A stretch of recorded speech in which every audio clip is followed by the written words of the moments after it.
أهلا بكم. بلطجي العالم الرئيس الأمريكي ترامب مصمم على تهجير الفلسطينيين من قطاع غزة. الأمر خطير يا جماعة، الأمر خطير، وداخلين على مرحلة نكون أو لا نكون. لابد من تكاتف جهود الجميع خلف القيادة السياسية من أجل الحفاظ على الوطن ومقدرات هذا الوطن. لابد من تكاتف الجميع من أجل مصر والمصريين. السكوت أو الحياة في المرحلة الحالية خيانة كبيرة للوطن. ترامب مصمم على التهجير. السيسي رافض تصريحات ترامب. الجيش المصري يستعد في سيناء لأسوأ السيناريوهات. مصر يا جماعة جاهزة لكل السيناريوهات، واللي عاوز يجرب غضب المصريين يقرب من الحدود المصرية. لكني بعيد في الفترة الحالية على الإعلام المصري. الإعلام المصري فين؟ الإعلام المصري لا حول له ولا قوة. فين دور الإعلام المصري؟ وفين دور الإعلاميين الشرفاء؟ ولا الدولار غير أحوالهم؟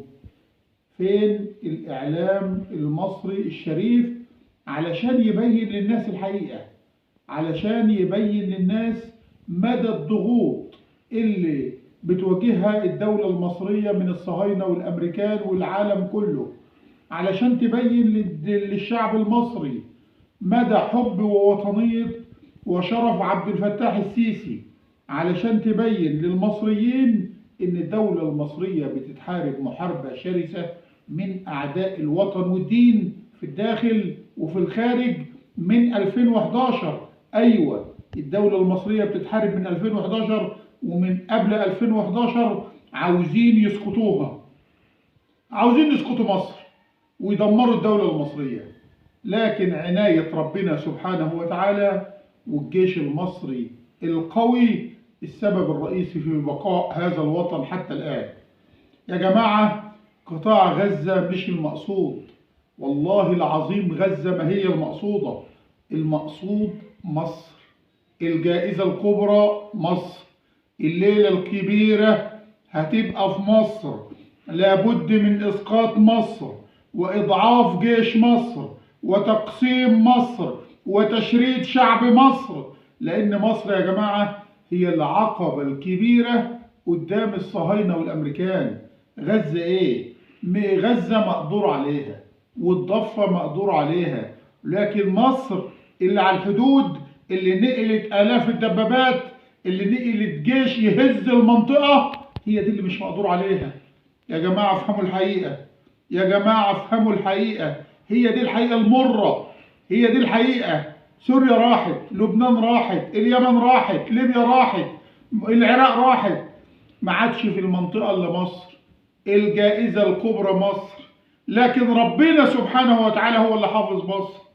ربنا سبحانه وتعالى هو اللي بعت عبد الفتاح السيسي في هذا الوقت لمصر. تخيل لو الضغوط دي في عهد مرسي، والله العظيم مش كان ادالهم سيناء، كان ادالهم سيناء والدلتا والصعيد وكان سلم الوطن كله.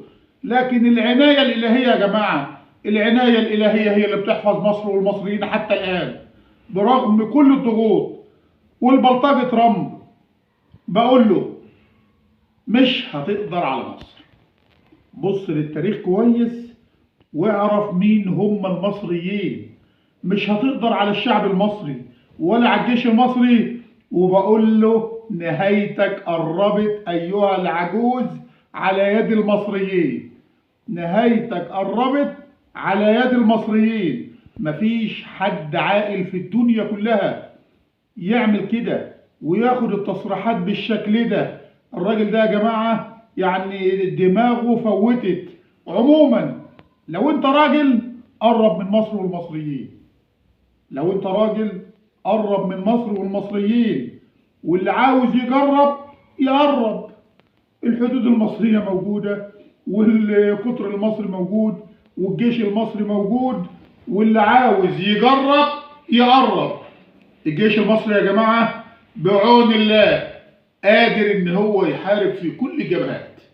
الجيش المصري يعني مسيطر سيطرة كاملة في سيناء، والمضادات والصواريخ والمدافع والطيارات الكل جاهز على أهبة الاستعداد لسماع التعليمات لضرب تل أبيب ومن وراء تل أبيب ونسف إسرائيل من الوجود.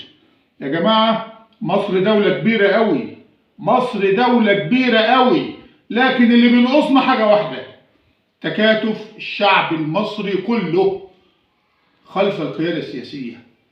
الشعب المصري كله يا جماعة لازم يكون إيد واحدة من أجل مصر والمصريين.